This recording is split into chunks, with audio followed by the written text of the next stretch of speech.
مطلب دا چې کم په عوامو کې پذیرایي ملو شوې ده او کم عوام پای کې جوق در جوق شاملېږي او جلسه بل نه غټه او بل نه غټه نو د حکومت غورځېدل خو زه هم چې حکومت خوشته هم نه برای نام صرف وینټیلیټر باندې دی نور څه شی خو نشي پریکټیکلي او ورځ تر د عوامو نفرت هغه ته ښکاري چې عوام څومره د هغو مخالفت کوي او بل طرف ته څومره په دې ګرځي چې دا خلک لاړې ده نالایقه نو زما په خیال نور څه داسې ما ته اخري مرحلې صرف دغه توی کول چې څنګه به کېږي او څه به کېږي نور د حکومت باندې زیات حکومت نومې چیز خو هسې هم په ملک کې شته دی نه صرف برای نام دی صرف د عوامو مشکلاتو لپاره دی چې بدترین مهنګایي او اوس مې سهار دغه کته چې بیا بجلي ګرانه سهار چې راویښېږي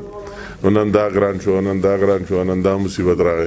نو سره عوامو ریلیف څه پروګرام خو د دغه موجوده حکمرانانو سره شته نه بغیر بل ته کنزل ویل بل ته سپکې سپورې ویل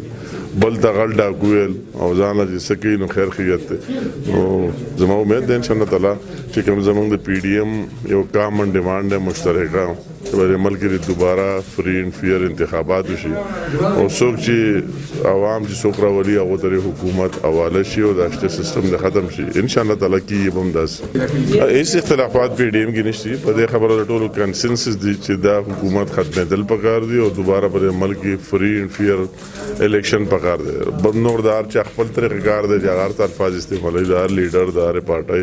خو په دې زموږ کنسنسس دی او انشاءالله تعالی په دې کې به کامیابي کېږي سواد جلسې هم دغه مقصد دی چې دا ملک کې کوم بدترین مهنګایي ده کم کرپشن دی کم لوټ مار دی د هرې سیاسي پارټي موږ کلیکټیو میفرټس کوو پر ټول چې پی ډي ایم چې کوم جوړ کړی ټولې پارټۍ او انډیویجوالي موږ هره پارټي خپل کنونشن یا اکټیویټیز هم کوو موږ هم په دې صوبه کې ډېر د اپر دیر نروال اپر دیر بونیر نوخار صوابۍ څو کنونشن یې مخکې هم کړي دي هغه سلسله هغسې جاري ده چې په هغې یو کنونشن په سوات کې وه سوات هغې له مریم بیبي هم راځي په خپله او د هغې نه انوړ بیا نور پروګرامونه دا پته نه لګي دا غیب علم د حکومت سره څنګه دی او څنګه کېږي څنګه شیخ رشید سره و هغه چې پلان کې ځای کې وکړي او دلته به کېږي الله دې خیر کړي بهرحال هغه د هغوی خپل پلانز به چې څنګه وي او جلسه به انشاءالله تعالی خامخه کېږي او کامیاب ترینه جلسه به د کې پي کې په ریکارډ کې به ټول نه غټه جلسه